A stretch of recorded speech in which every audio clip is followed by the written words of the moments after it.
Hello and welcome to Aditya Birla Sun Life Mutual Fund presents Voyage 2021, the rise of a new decade, partnered by ET Now. In its 8th year, the event has gone from strength to strength, and over the next few weeks, we'll bring you the highlights from the event. To kickstart the series, we have the opening note by the MD and CEO of Aditya Birla Sun Life AMC, A. Bala Subramanian. All those who are tuned in, a warm welcome to each one of you to Aditya Birla Sun Life Mutual Fund Annual Investment Conclave, the 8th edition of Voyage. Voyage, as you all know, is our flagship event, has become a brand in itself. Looking back at our journey, we started off with a humble gathering of 500 participants in the year 2014, which has now grown to beyond 35,000 to the digital audience, including our overseas clients. Let me take this opportunity to thank each one of you for taking your time out to attend this signature event and for your continued support and association with the Aditya Birla Sun Life Mutual Fund. 2020 was one of the most challenging years, with COVID-19 bringing uncertainty in all aspects of life.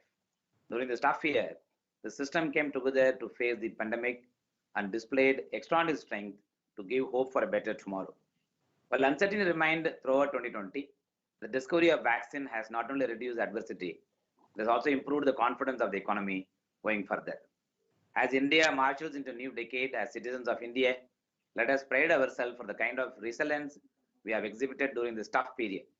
Let me also take this opportunity to express deepest gratitude and admiration on behalf of all of us to the frontline workers and policymakers who have displayed extraordinary dedication, commitment, and courage in the face of the pandemic. I would like to thank our Honorable Prime Minister, Sri Narendra Modi ji, for the thrust towards digital India a few years back, which benefited all during the lockdown period and increased the adoption of technology at much faster pace. This in fact kept the banking system as well as the human connectivity live. Governments, central banks, the world institutions all around the globe have navigated these rough waters quite successfully, taking calculated monetary and other policy measures. Businesses and people at large have adapted to the new normal. Post the easing of restrictions, green shoots of recovery were seen across the globe. Global financial markets cheered at every sign of recovery by broadly pushing equity market to record highs. Investors across the globe chose to be optimistic and began to look ahead with the hope for a faster recovery. As we all witnessed, any market cycle changes and trends generally spreads over few years of period, but the markets in 2020 have witnessed a complete cycle in a single year. The initial months of the pandemic saw a bearish phase of the markets driven by uncertainty, but slowly the inflection rates got reduced. The timely intervention of policymakers, along with the resilience shown by the business and people, we witnessed a rapid hope-driven acceleration in the equity market. This is what we call as the hope phase, which is the initial phase of the new bull market. The hope phase tends to be very strong, and that's what we have seen between March and October 2020. Now we are moving into what we call the hope and the growth phase, which is the longest part of the bull market. We believe this is the Goldilocks scenario due to high liquidity in the system, dovish monetary policy, a double bull market run, and shift in the perception towards ignoring few quarters of uncertain performance of the company's results. To help our investors and distributors better understand the market and make sound investment decisions, we at Aditya Birla Sun Life Mutual Fund, through our flagship annual event, Investment Voyage Conclave, wish to provide some guidance on the economy and market outlook by inviting experts to decode the current situation. Like every year, this year too, we have an exciting lineup of speakers and panelists comprising of policymakers, industry experts, thought leaders, along with our team to share their thoughts and views on India 2021 and beyond. Last year Voyage was all about interpreting economy and the market situation and provide some guidance to our investors and distributors. We ensured we continue with the tradition of Voyage even during the lockdown period, swiftly moving to digital mode as it was pertinent to bring expert voices to give direction to the world of investing.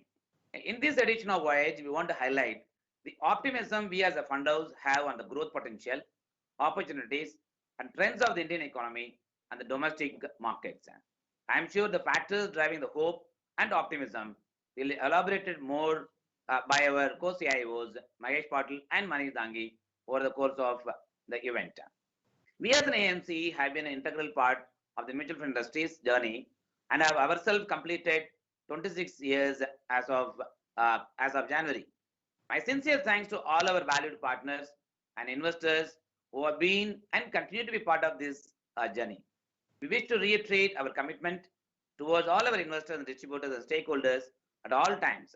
We are also committed to learn from our past experiences, and both good and bad, and make course correction wherever needed in our thought process, the business operations, as well as investment executions. I wish all of you and your families good health and happiness as we enter the new decade. And let me conclude with a quote by Martin Luther King Jr. Everything that is done in the world is done by hope.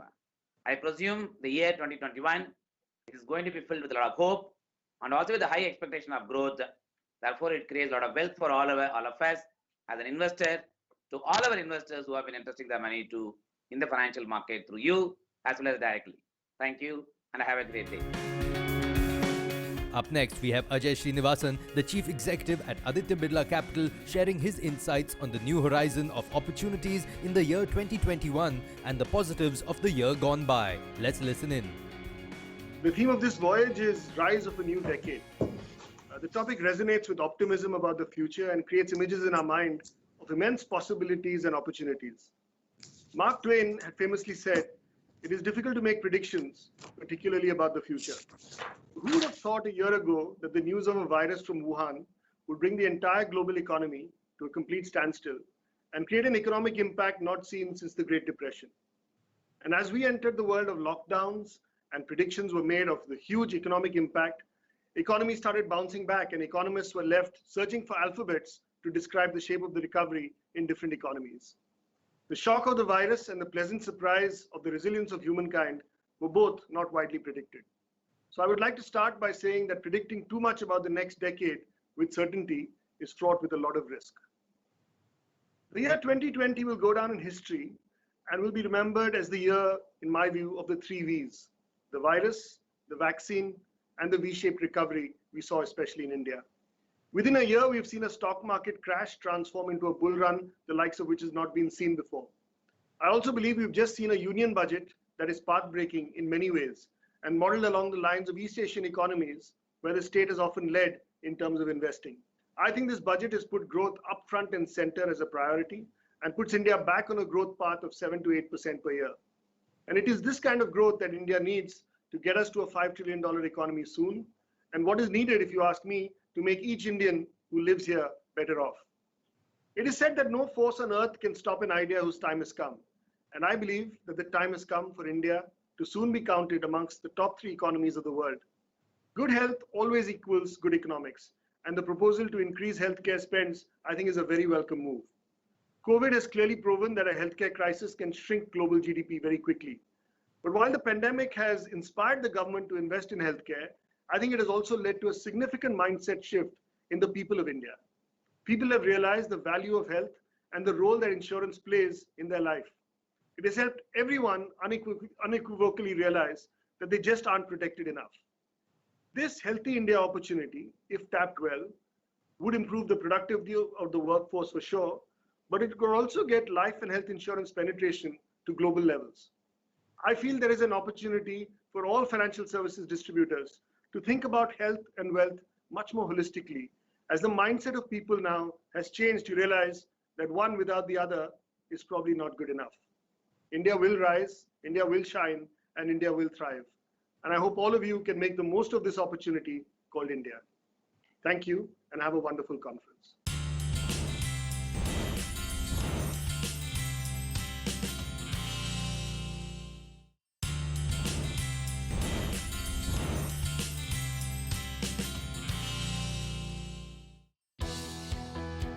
Welcome back to Aditya Birla Sun Life Mutual Fund presents Voyage 2021, the rise of a new decade, partnered by ET Now. For our next session, industry stalwarts got together to talk on the topic From India to Bharat, making the mutual fund growth story inclusive. Here are the highlights of the session. How to your mind the world has changed for the mutual fund industry because of pandemic? The biggest shift that has happened is the entire process of acquiring customers, the entire process of reaching out to customers has become remote digital, and it has given an enormous power to this industry. One of the biggest challenges that come in the way of growth of this industry is education and literacy, financial literacy. Reaching out across the length and breadth of the country is not so easy. But I think the fact that now people are become a lot more accepting of this kind of a medium, remote training, remote communications, remote investor education sessions, I think all of these are possible, which is giving people and investors, potential investors, access to information, access to knowledge, and therefore confidence and capability to access the markets through the mutual fund. So I think it's been epochal and a very big sort of a leap that has come in front of us for this industry, and it is for all of us as industry players to take advantage of this kind of discontinuity that has come in behavior of everyone, and put it to full use and full advantage for the growth of this industry. I think the ball is squarely on our court to take it to the board. Tell us about this SIP culture. When you look at SIP, it's a very proud number that despite market volatility, the SIPs have been strong. What category of investors currently are opening SIPs? Is there an understanding with the young millennial audience? Are they thinking in terms of years and decades now? Or the millennial is still interested in today, tomorrow? Yeah. So I think broad-based people are investing into SIP, irrespective of the category. But I think the most important factor in terms of penetration of the mutual fund as a category in particular SIP and in particular small cities. If we take that as a landscape, I think first and foremost thing is you need a very good brigade of distributors. I think what we realize in this difficult time frame, and we are still getting the SIP, I think thanks to the distributors and the small distributors, they are talking to the investor, they are supporting investor in bad times, and they are showing the numbers, the past performance, the past casualty and all. And I think that is one of the major factors to get the investor confidence. And thanks to even media and thanks to some of the social media platform also, that they are providing good information to the investor. And once they get those information from the media, and then again he's one of the known person or a relative or a friend as a distributor talking in the same language, that has a multiplier effect. And that boosts the confidence of the investors. But Sanjay, the problem is that the mutual fund investor is still restricted to major cities. We are talking about India becoming digital. We are talking about India becoming more and more adaptability in terms of technology. Why is that mutual fund penetration has not gone beyond few cities? I think Nikoji, it's very, very important because let's say today, if you look at the mutual fund as a product has become absolutely very, very transparent, very, very competitive. And if you look at the kind of option which is available in the mutual fund is very, very huge.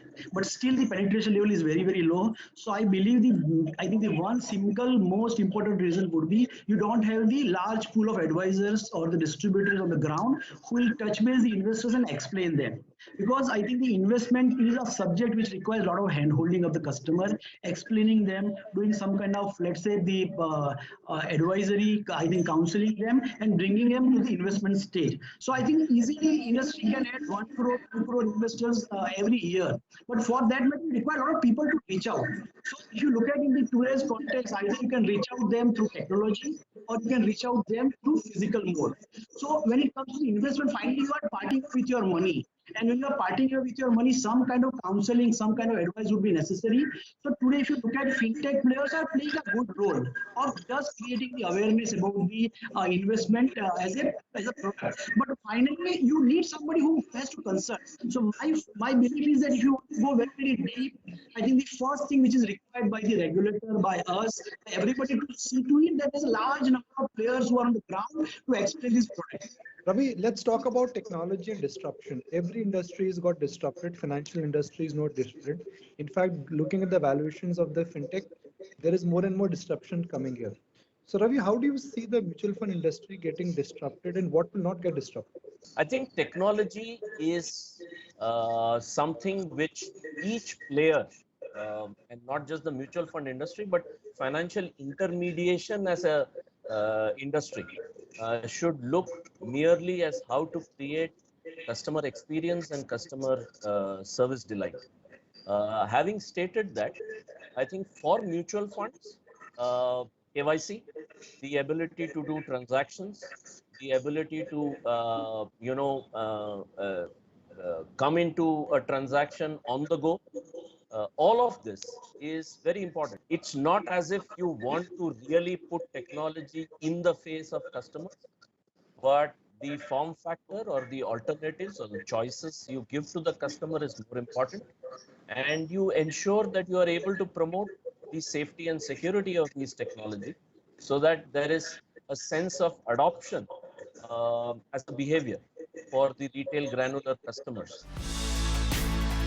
Next up, portfolio manager and author of the book The Joys of Compounding, Gautam Baid, shared insights into his research and spoke about some of the key points from his book The Joys of Compounding. Investing is all about identifying great businesses with high quality earnings growth and capital allocation and firmly holding on to them as long as they exhibit these characteristics. The stock markets do not really matter over the long run when you invest in such businesses, and most important, stay the course. He also answered the questions put to him by ET Now's Ajay Sharma.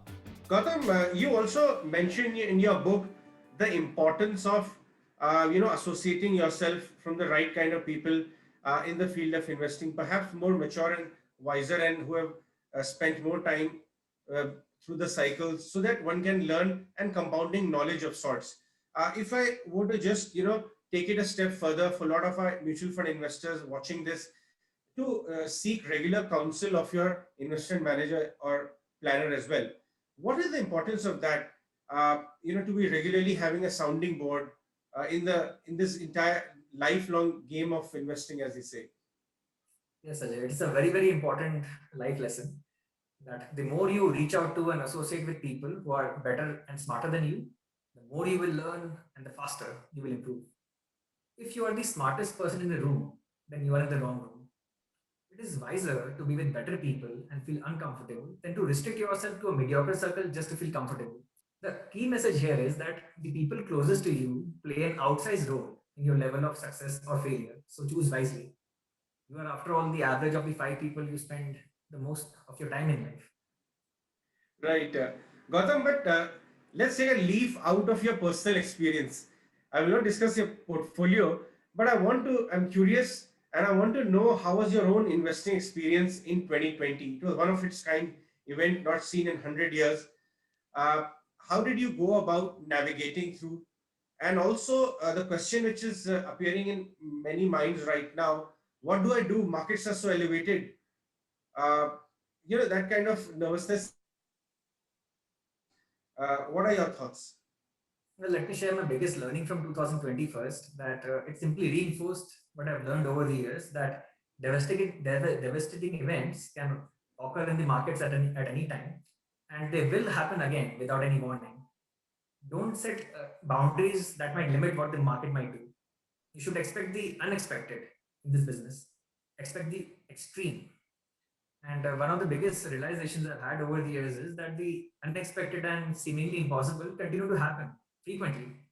This is why reading history and studying human behavior during past episodes of panic and euphoria in the markets is so valuable for an investor. Voltaire rightly said, history never repeats itself. Man always does. And just to describe about my own experience last year, and where and where am I finding opportunities right now? So just like I said earlier, just remain invested because time in the market with great businesses matter. If you just zoom out and take a long-term view, then all these big crashes just look like blips in the long-term chart of equity returns in India over the last 30 years. So, just it's important to stay the course. That's really the biggest lesson. And one more big lesson which I've learned over the years is that there is always a bull market which is going on at all times in the stock market in some specific sectors. If you ask me right now, where am I finding opportunities in the Indian market? I can name many of them. For example, consumer electronics, manufacturing outsourcing, CDMO, CMO, animal healthcare, cloud computing, building materials, auto ancillaries and import substitution plays, which have completed large capex. Those are some of the very promising thematic opportunities present in the market right now. I'd like to take a step back towards temperament and behavior because that actually influences a large part of your return which you make in your lifetime. Because Gautam, I know you have conducted very deep research while putting this work together, which is the book Joy of Compounding, and in daily life too, being a research-oriented person.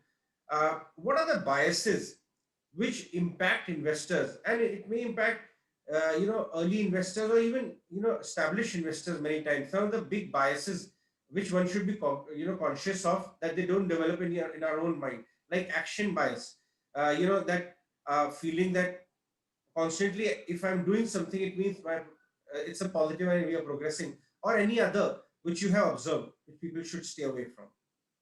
Sure. So one of the biases you have already mentioned is do something bias. They need to constantly engage in action and look busy and productive. But investing is a field in which success can come from simply reading, thinking, observing the world around you, and doing nothing more than making an occasional phone call to your broker to execute the order. In investing, less is more. And the less money the brokers make, the more money investors make. So basically, you need to reduce your activity. As regards the most insidious behavioral biases which affect investors, I would term recency bias as one.